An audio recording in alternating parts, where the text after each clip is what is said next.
Hi, everybody. Welcome to the Talking Disney Classics podcast. And this is a show where we love talking about the Disney canon. And today we're putting on our villain caps, our dark side, and we are talking about the villain songs.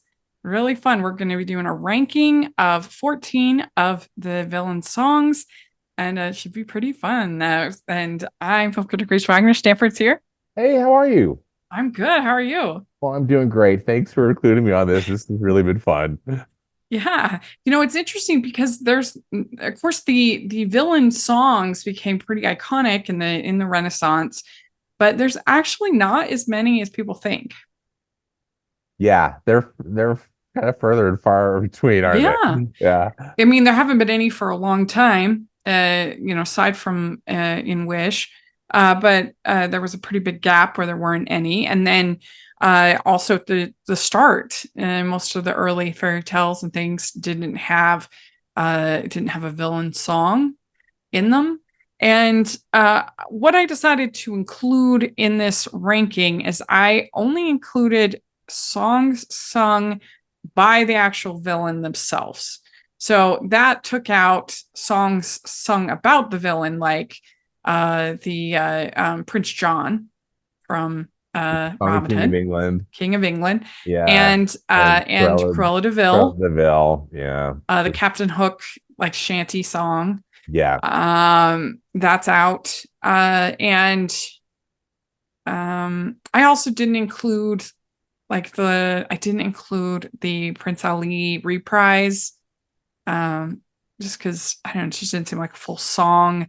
There's also the Marvelous Madam Mim. Yeah. Madam Mim, and not Madam Web. That's totally different.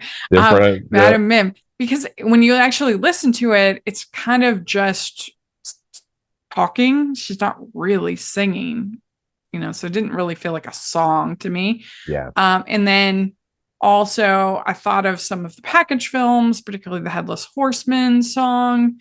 But again, that would be a song that's sung about him, not by him. Not by him. Yeah. So I didn't count that. So that was how I came up with the 14. There's one, the Gaston was maybe skirting that rule a little bit because it's mostly sung by LeFou, but I kind of think of him as kind of the co-villain. Yeah. And Gaston sings in it. Yeah, and he does sing like a full verse. Yeah. In there. Yeah. When I was a kid, 4 doesn't it? And it's all about him too. Yeah. So yeah. anyway, I thought it worked. I think if we weren't doing, because I appreciate your rule. I think your rules were spot on. Yeah.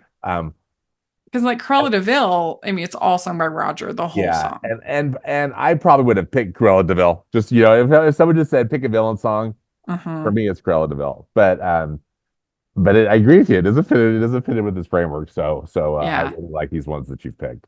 Because we don't want this to be like in a million hours podcast. It'd be so long. Yeah. But yeah, I mean, there's a pretty big gap where there isn't a villain song. I mean, until we get to the World's Greatest Criminal Mind, that's sung by the villain. I mean, in some ways, that's like the first like real villain song. Yeah.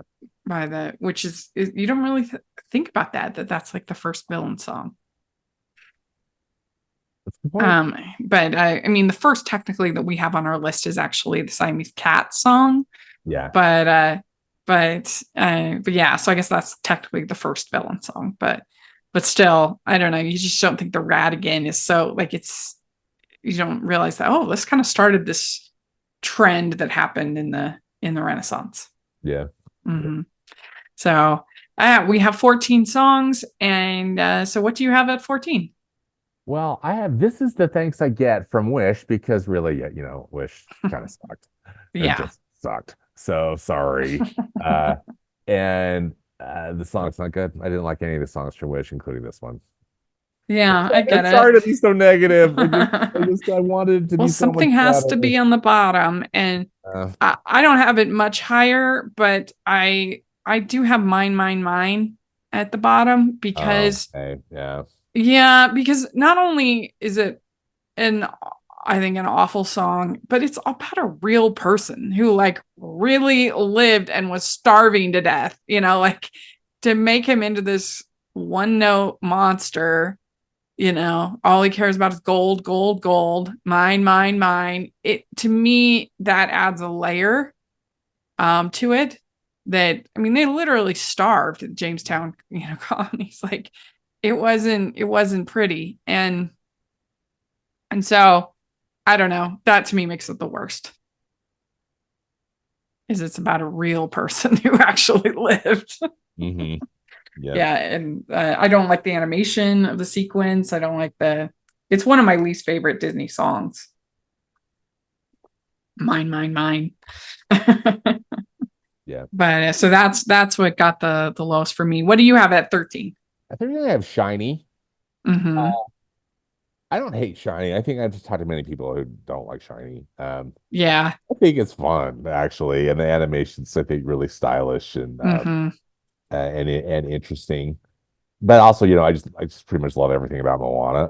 It's in the movie, movie. It's such a good movie. Yeah. But I just, again, compared to the other songs and just my enjoyment of the music itself, that's just where I am. Yeah. Yeah. Yeah. I think that it feels like it's just such an underdeveloped character because they have this sort of Odyssey approach of like, we're going to stop at the Coco, not pirate, whatever. We're going to stop all these little sort of stops along the way. Yeah. And it's one of them. And so I think that's part of the reason why it doesn't quite work, is because we haven't really gotten to know the character at all. And we have a song. Are you a fan of Rachel's reviews? Do you look forward to Family Movie Night, Female Film Critics panels, or the Talking Disney podcast? If so, please consider supporting the podcast by becoming a Patreon. As a patron, you get to access monthly events such as the watch-alongs and Q&As, where you get to talk to stars and find out the behind the scenes of the movie making industry. And you can pick what I review for Family Movie Night or even become a guest on the podcast. Podcasts and YouTube channels are expensive, and I really, really could use your help. I would so appreciate it. You also get to be a member of the Facebook group where we talk about all the films that we're seeing, and we have so much fun. Go to patreon.com/Hallmarkies and select one of the Rachel's fan tiers. That's patreon.com/Hallmarkies. I have to have at 13, I have to have the Siamese cat song, not only because it's a little racist, but also because they sing this song and then you never see them again the entire movie. They're gone. The rat is the villain. The rat really becomes the villain. Yeah. It is. It's so strange to me. They build up these cats as the kind of main antagonists. They sing their song and then they're gone for the rest of the movie. So I think for those two reasons, I had to put it at but low, yeah. Mm-hmm. Yeah. What do you have next? So number 12, correct? Yes. I have Friends from the Other Side, from the Princess and the Frog. I mean, I don't think it's necessarily a terrible song. I just, I hate the voodoo element. And I mean, I guess the animation kind of gets interesting, particularly with like when they put on a black light and do some other stuff. But yeah. But it's just I just really don't like it that much. So just have it low. Yeah. Well, I have 12. I have This Is the Thanks I Get. I do think it's pretty well sung, and it was refreshing that they at least tried to have a villain song. And just to have a villain. And so I guess I appreciate the old college try. But I don't think it's particularly effective or memorable. And I feel bad just to continually bash on Wish. But again, I just think my expectations were so high. Yeah. Probably it was unfair on my part. But well, I mean, who's not going to be excited about the 100th anniversary Disney princess musical? You're going to be excited about that. That you should be excited about that. Yeah. And they blew it. They blew it. Yeah. They blew it. It's a mess. Yep. Well, let's see. At 11 is where I have Yodel AD. I do too. It's where I have it as at 11. From Home on the Range. It probably is the best sequence of the movie. I mean, it's kind of Pink Elephants on Parade warmed over, but hey, I'll take it, especially in that Hey, movie. that movie is so dreadful. Yeah, this was just so out there. It was fun. It was fun. Yeah. Yeah. I think it is probably that and the score was probably the best parts of that sequence, the Yeah. animation, Yeah. the song, I like everything. I like the Katie Lang song too. Yeah, that's true. I like that too. I like that too. Some little piece having a little Yeah, a little yeah, yeah. that is nice. Yeah. But Um, anyway, but I'm with you. I'm with you. yes. What do you have at 10? At number 10, I have Hellfire from Hunchback. Okay. Uh-huh. Well, it seems a Mhm. little low, but these were tricky. This is I think such a great song. It's such an emotional song. It's Yeah. scary. I mean, this villain is so tormented. Yeah. And I just feel like it does a really good job demonstrating that. I know I have friends that it's a real turnoff for them because I think it's almost too adult Predatory. and Yeah. too scary in that regard. But in a way, that's Mm-hmm. what kind of liked it. But that was just, I think, part of the strength, really, Mm-hmm. Hunchback. Shocking. As when, but And you so know, well sung by Tony J. oh, Absolutely great. fantastic, Yeah. fantastic interpretation. Yeah. Well, my number 10 is where I have Shiny. Okay. Just because I think it's fun. Nice little bop. Yeah. Oh yeah, it's fun. Yeah. No Yeah. question. So what do you have at 9? Then I have mine. Mm-hmm. I don't dislike it as much as you do. But I think I, I like the tempo of Mm, it, and I think that the combination is interesting in that he's talking about selfish, for him, the mine, but also like the dig, mine, mm, then they're actually they're mining the earth. I don't know. I again, I didn't. Yeah, I say I didn't hate it. I just for whatever reason, I always just thought it was mm-hmm. kind of an interesting villain song that was pretty catchy. But Yeah. I completely get your rationale. Mm-hmm. My number 9 is where I have Friends from the Other Side. I Okay. agree with what you are saying about the voodoo elements not handled in a respectful way. I really thought it was one of our best episodes we ever did was on Princess and the Frog and talking about it's like an actual like religion like if people believe it, and it's important to them and so to be treated the way it is just really like I don't like and it's just treated as kind of like like the occult and I get that they were trying to tell an American fairy tale and I respect that but I just don't think it was handled very well and so yeah I don't like that I don't like his character I mean I do love the design of his character and the animation in the sequence is really good and it's a catchy beat and Hmm. it's very well like I think it's a good song like it's very catchy Yeah. the song it's more just thematic that I have questions about plus the Yeah. story just becomes so messy and everything but Keith David incredible Oh, vocals Keith David. yeah incredible he So sings the great. heck out of this song and Oh, is very chilling and yeah yeah. so And I think the animation is really cool, even though, yeah I think Voodoo is super creepy. But hmm yeah. Uh, yeah well certainly the way it's portrayed yeah. in this film is.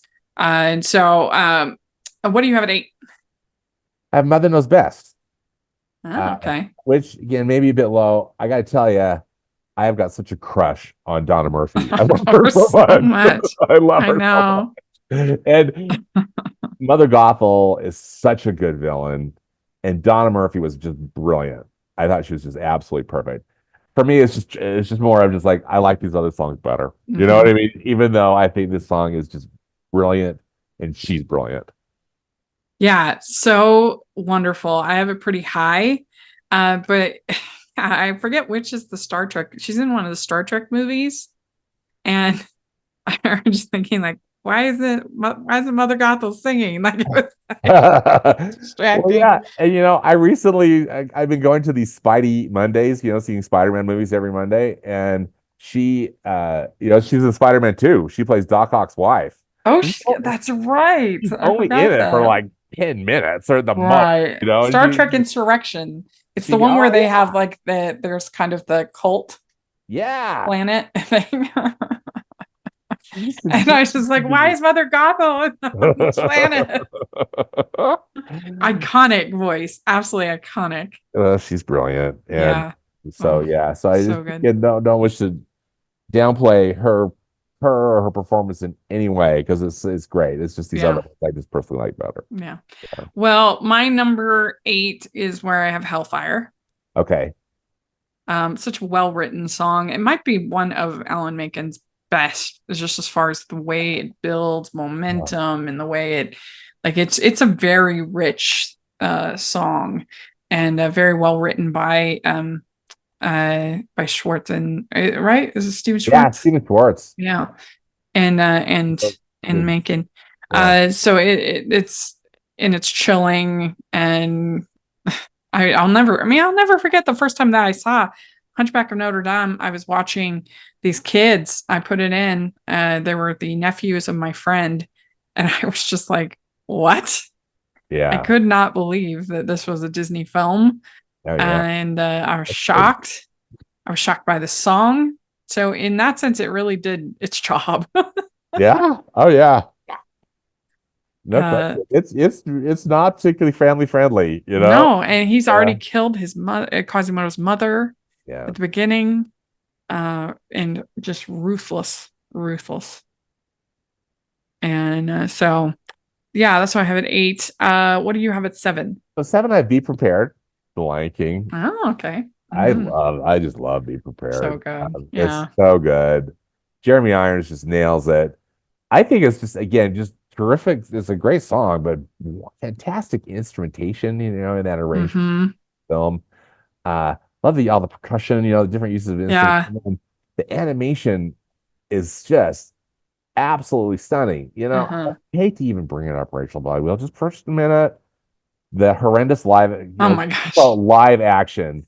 They weren't even going to have the song. The CGI Lion King. Yeah. Which I hated. I just hated every minute of it. And part of it, I think, like part of the joy of the classic, the real one, is that I'm calling the real, it's not this live action, but the real Lion King was from '94. But that you could go to that kind of different look, like we talked to, the lighting, the green, like steam geysers or whatever those whatever those are. Fantastic, and just that's the tone and everything. Oh, it's just brilliant. Yeah. It's chilling, when you can see that this Scar is really just a fascist leader. He's a Nazi. It's just horrible, horrifying. Yeah, and the thing I think that makes, we'll eventually do a villain ranking, but I think that makes him the best villain ever is he's like such a sociopath. I mean, there's no sympathy at all for children. I mean, he's totally without any kind of feeling, and so that makes him chilling. And it's so great when you've got like the soldiers, the hyena soldiers. I know. The king who be all time adore. And they're marching at this Nazi rally going on there on the Pride, the Pride lands. And of course she'll be take certain duties on board. The future is littered with prizes. So good. So good. Yeah, so good. We'd like to take a second and thank our sponsor for this episode of the podcast. It's Susan Mallory's new book, For the Love of Summer. Ready for a story that hits you right in the feels and makes you believe in the power of friendship and resilience? Check out New York Times bestselling author Susan Mallory's For the Love of Summer. Experience Allison's roller coaster ride of life, grappling with financial troubles and emotional highs and lows, and finding unexpected allies. Unravel the intricacies of family ties, the solace of true friendship, and the unwavering spirit that propels us forward. Grab your copy of For the Love of Summer at your favorite bookstore or use the affiliate link below and discover a story that will leave you asking, what would you do?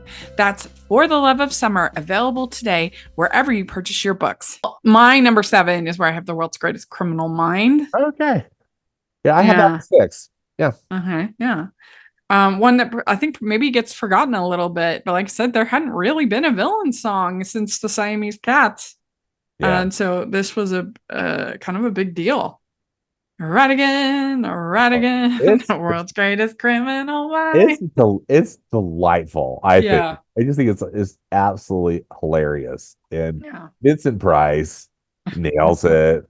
And anyway. There's some scary parts in there, like him feeding the well, it just shows what a ruthless, horrible person, horrible creature he is.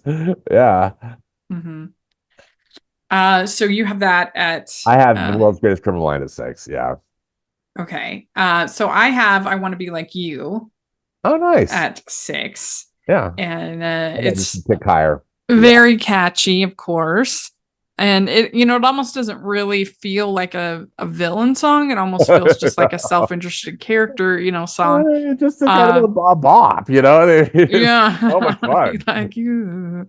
And I always remember when I was 14, I went on my big dream trip to Europe. I'd always wanted to go. My brother had been twice, and I was very bitter about it. And I got to go with my dad and my sister. We went to Europe, and we went to just the very corner of France on the trip, the Alsace region of France.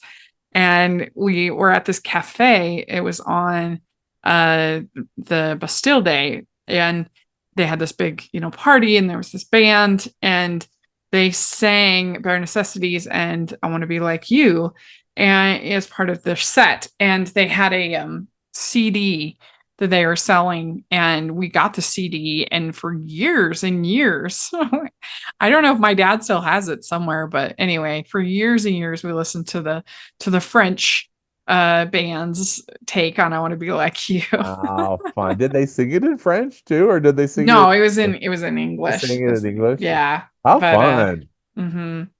But I always remember that when I think of this song. And it's just real catchy. Great bop. And great lyrics that really show he's a salesman. What King Louis wants. Yeah. And then I just love how Baloo and Bagheera show up and, save the day. And it's so much fun. Because really in I Want to Be Like You and For Unfortunate Souls, I think those are the most of the salesman songs, villain songs. Oh yeah. The way to put really pitching. You could say Friends on the Other Side. You could say that they're maybe a little bit trying to sell it, but I think especially those two are they're really trying to sell their case to the protagonist. Yeah. So let's see, what do you have next? Well, I hope you'll forgive me, but I have the Siamese Cat song at number 5. I love Peggy Lee, and love the work she did on Lady and the Tramp, and was so happy. I don't know if you heard the story or familiar with it, but when Lady and the Tramp came out on VHS, 100 years ago, I was there, and they Disney made just boffo bucks on this, and Peggy Lee I don't think was getting a cent.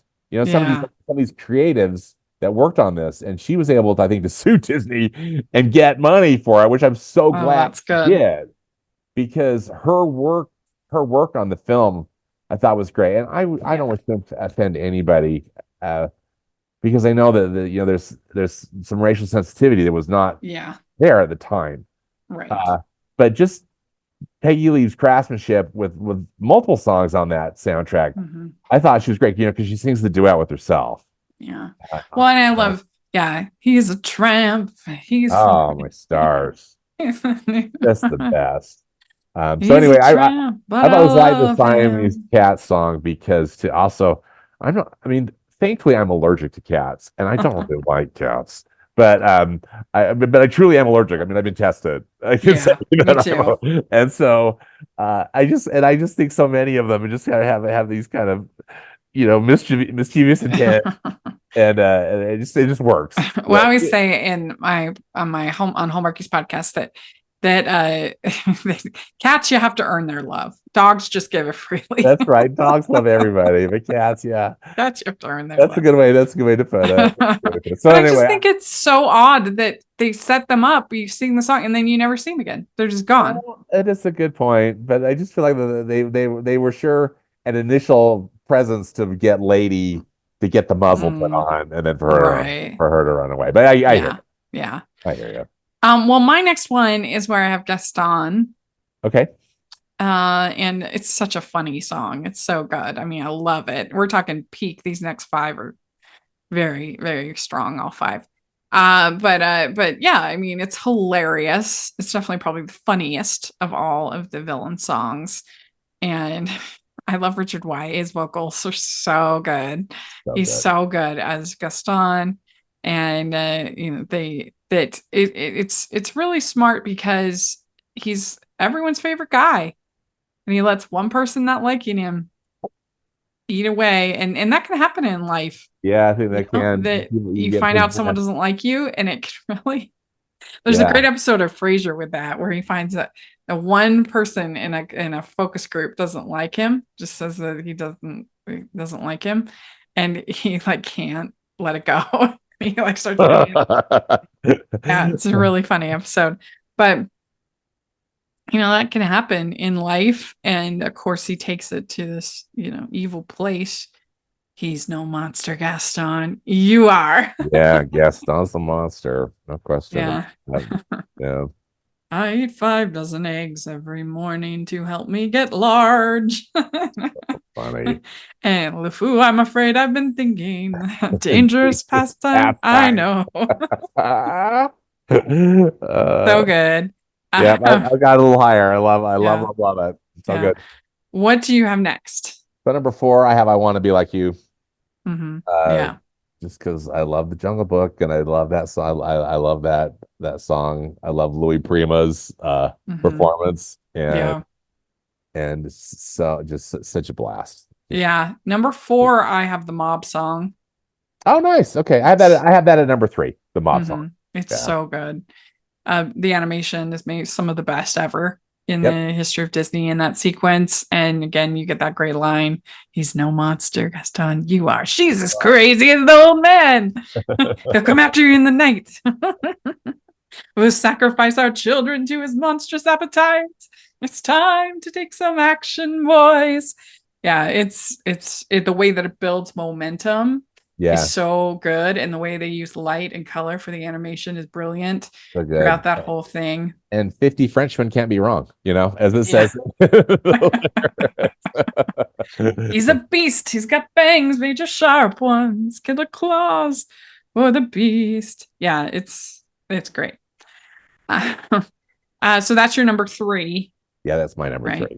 My number 3 is Mother Knows Best. Yeah, all hail Donna Murphy. Unbelievable. Yeah. And it was our only villain song for so long that it like became extra meaningful because it was the only one. I guess unless you count Shiny. But also just for her to use motherhood to manipulate and control was so scary, I think. And Mother Gothel is the most terrifying villain. Oh my God. I mean, she is completely she hates Rapunzel. She doesn't like her at all. And whenever she says, I love when she says those sort of like little dismissive comments of like that she'll say things like you're listen to your mother, kind of a thing. Like just she makes those little asides that she does, that are really rude. That she hates this person. She does not like Rapunzel at all. Yeah. And so for her to use motherhood to control, manipulate, which is supposed to be the most motherhood is supposed to be the most warm and nurturing, natural, beautiful. I mean, that's why Flynn at the end is like, no, I can't let you do this. Yeah. And he, cuts the hair and everything. It's so good. Yeah. And it's just a great song. It's so well sung. It's so well, animated. Mother knows best. Listen to your mother. Yeah. And the reprise is great too. Oh yeah, absolutely. Yeah. Mother knows best. Scary. I'm just Yeah. just shaking thinking about it. She's like, oh my gosh, she's so terrifying. Yeah. And so what do you have at 2? At 2, I have Gaston. Mm-hmm. I have my Beauty and the Beast selections at 2 and 3 because I just, my favorite, but I also just think the songs are just brilliant. And They're so Gaston just aces it in so many ways. Well, but in every way, because it's funny, it's really telling of who this character is. And anyway, just brilliant work by Ashman Menken. Yeah, it's absolutely great. We'd like to take a second and thank our sponsor for this episode of the podcast. It's the Hallmarkies merch store. Are you looking for that perfect gift for the postable, Hardy, or Hallmarky in your life? What about getting that t-shirt or hoodie that will help you stand out at your next holiday party? Now is the time to check out the Hallmarkies merch store. Full of festive designs by artists like Jessica Miller, Carrie from Hallmark Comics, and more. You can even have more than just shirts, but totes, cell phone cases, notebooks, mugs, and more. And it isn't just Hallmark. We have designs for Anna Green Gables, Man from Snowy River, The Nanny, and more. Every purchase at the merch store goes to help support the podcast and allows us to make the great content you know and love. There are frequent sales, so go to tpublic.com/stores/Hallmarkies or see the link in the description. That's tpublic.com/stores/Hallmarkies. So my number 2 is actually where I pour Unfortunate Souls. And it's brilliant. Again, a salesman song where she's just selling the heck out of Ariel. I'll tell you and I don't understand why they took out the humor in the live action, because she's trying to sell her. She's trying to be something that she's not. So she's saying which she's trying to make the case of something that's up there. It's not like that's like a defense of how men actually are. It's how Ursula's trying to sell it. For her saying men up there don't like a lot of blabber. They think a girl who gossips is a bore. Yeah. And on land, it's only safe for women to not say a word. It's he who keeps her tongue, keeps her mad. Come on, you poor unfortunate. That makes sense for her character to sing that lines. It wouldn't make sense for her to be like, well, you can totally get your guy without words. Yeah. Men are just great up there. She's not going to sing that because it wouldn't make sense for her character. Right.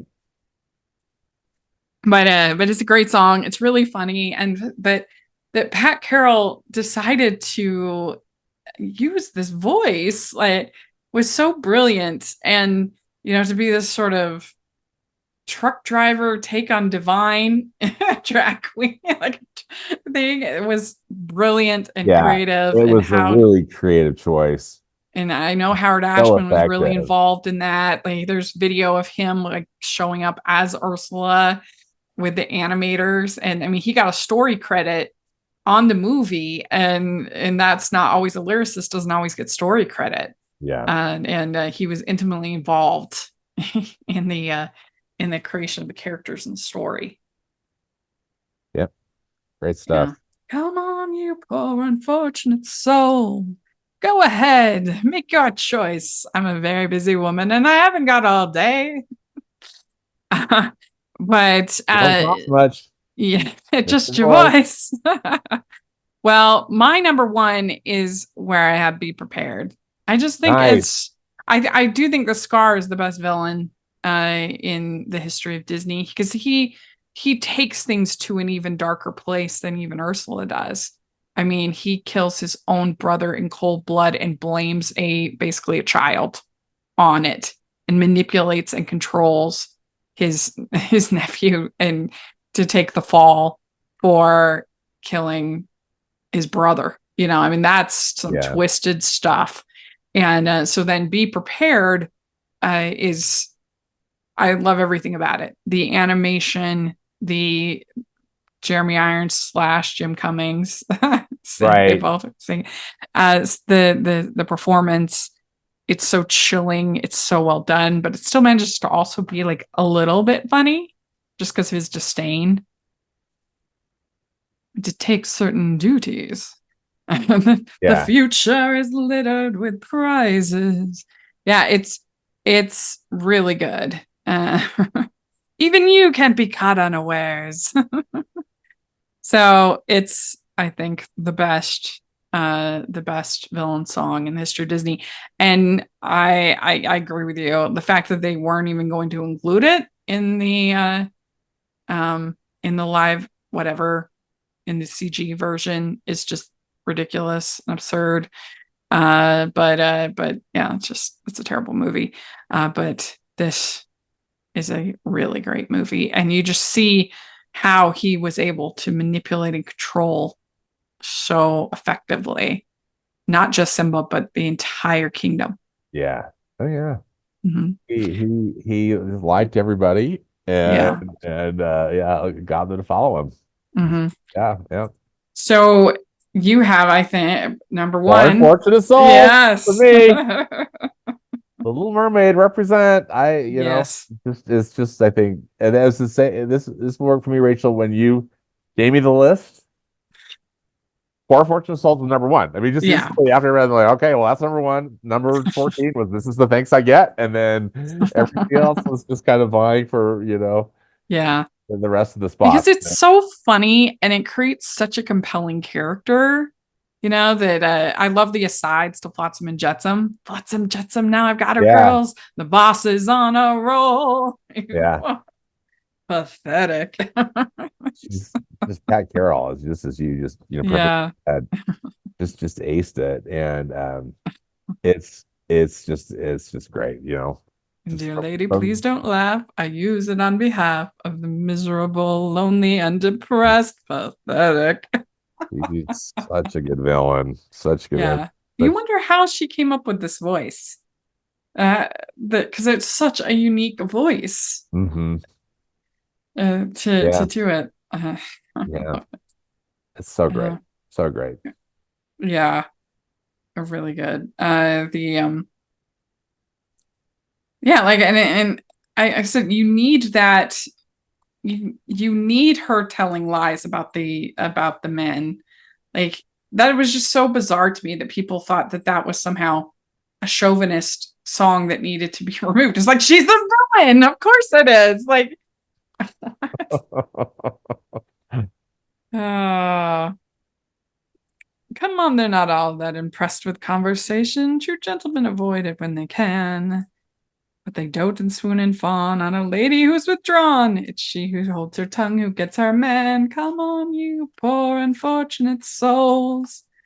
Yeah. So there we go. I had Be Prepared, Poor Unfortunate Souls, Mother Knows Best, The Mob Song, Gaston, I Want to Be Like You, The World's Greatest Criminal Mind, Hellfire, Friends from the Other Side, Shiny, Yodeladio, This Is Thanks I Get, Siamese Cat Song, and Mine, Mine, Mine.